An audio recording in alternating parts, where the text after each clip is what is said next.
angels, all the angels send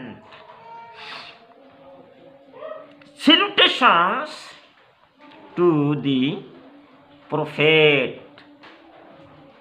Hazrat Muhammad sallallahu alaihi wasallam. You too will recite Durud Sharif upon the Prophet Muhammad sallallahu alaihi wasallam. Thanks. ভারতবর্ষের যত উম্মত হিদায়ত চাই রে,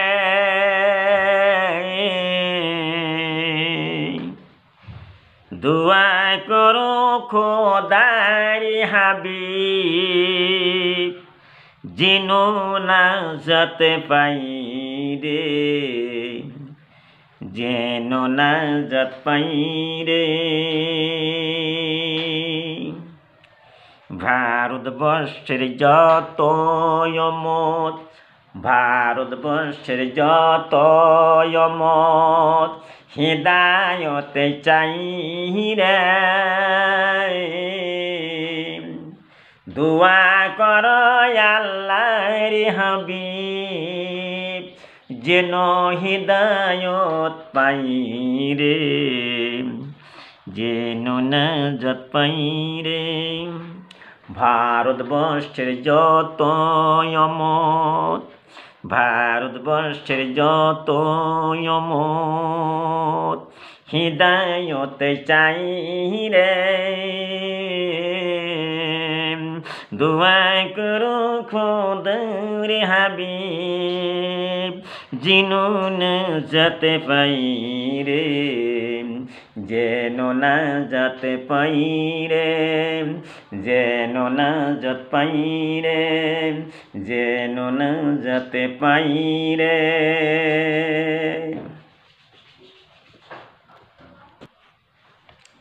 এতিয়া কথা হৈছে এই যে আমি ইমান ইমান কৰিছোঁ, ইমানৰ শাখা কেইটা আৰু কি কি মই কোৰআন আৰু হাদিছৰ পৰা কৈছোঁ, মনত ৰাখিব। ইমানৰ যিটো শাখা আছে এটা নহয় দুটা নহয় ৬০তকৈ অধিক শাখা আছে। এইটো আমি কি কৰিছোঁ, এনসাৰ পাইছোঁ যে ৬০ যে আছে ৬০তকৈ বেছি ইমানৰ শাখা আছে। এটা কথা মই হাদিছ পৰা কৈছোঁ, মোৰ সন্মানীয় ভাই বহিনীসকল মনত ৰাখিব। ইমানৰ ইছলামৰ কোনটো কাম আটাইতকৈ ভাল, মই যিটো কৈছোঁ গুৰুত্বপূৰ্ণ কথা কৈছোঁ, আপোনালোকে কি মনত ৰাখিব। ইছলামৰ আটাইতকৈ ভাল কাম, আটাইতকৈ গুৰুত্ব কোন কাজ, কোন কামটো আমাৰ আল্লাহ পচন্দ কৰিছে। এনসাৰ হ'ব, উত্তৰ হ'ব ক্ষুধাৰ্ত যিবিলাক মানুহৰ পেটত খোৱা নাই, ইমান কষ্ট কৰি আছে, ভোকাতুৰ হৈ আছে, তেওঁক খাদ্য খুৱাব লাগিব। যদি আপোনালোকে তেওঁক খাদ্য খোৱা, সেইটো আটাইতকৈ ভাল, ইছলামৰ আটাইতকৈ ভাল। আৰু এটা কথা মই আগবাঢ়িছোঁ, এই যে আমি বিভিন্ন ঠাইত আমি ঘূৰি ফুৰি থাকোঁ, যিবিলাক মানুহক মই চিনি পাওঁ সেইবিলাকক চালাম দিব লাগিব, আৰু যিবিলাকতো চিনি নাপাওঁ সেইবিলাকতো মানুহ আল্লাহ সৃষ্টি কৰিছে, গোটেই বিশ্বৰ মানুহ যাক তুমি দেখিছা কি কৰিছা যে চিনা আৰু অচিনা, মানে যাক আমি চিনি পাওঁ তেওঁক চালাম কৰিম, আৰু যাক আমি চিনি নাপাওঁ তেওঁকো চালাম কৰিব লাগিব। এইবোৰ কাম ইছলামৰ ভিতৰত আটাইতকৈ ভাল, মনত ৰাখিব।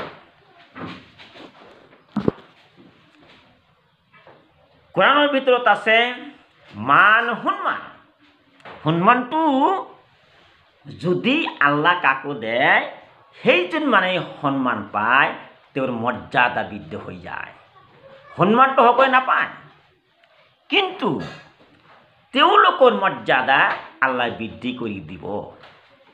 কোন সকলো মানুহৰ কথা কোৱা হৈছে?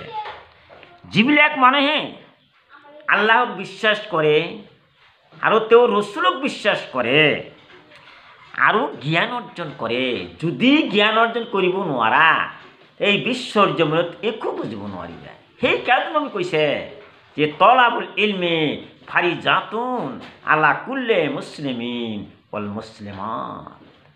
জ্ঞান অৰ্জন তোমালোকে কৰা, তোমালোকৰ মৰ্যাদা, তোমালোকৰ সন্মান আমাৰ আল্লাহ বৃদ্ধি কৰি দিব। সুবহানাল্লাহ। এতিয়া যেনেকুৱা আসমান আৰু জমিন, পানী আৰু জুই, আগুন, পাৰ্থক্য থাকিব লাগিব। কিছুমান মানুহে জ্ঞান অৰ্জন কৰিছে, তেওঁলোক আৰু যিবিলাকে কিতাপ পত্ৰ ষ্টাডি কৰা নাই, কোৰআন পড়া নাই, হাদিস পড়া নাই, কোনো কিছুই নাজানা মূৰ্খ বুলি কোৱা হৈছে। যিবিলাক মানুহে জ্ঞান অৰ্জন কৰিছে কিতাপ পঢ়ি পঢ়ি, আৰু যিবিলাকে জ্ঞান অৰ্জন কৰা নাই, দুটা দল। এই দুটা দলৰ মাজত কেতিয়াও সমান হ'ব নোৱাৰে। গতিকে এই বিশ্বৰ জমিনত জ্ঞান এলেম অৰ্জন কৰিবই লাগিব।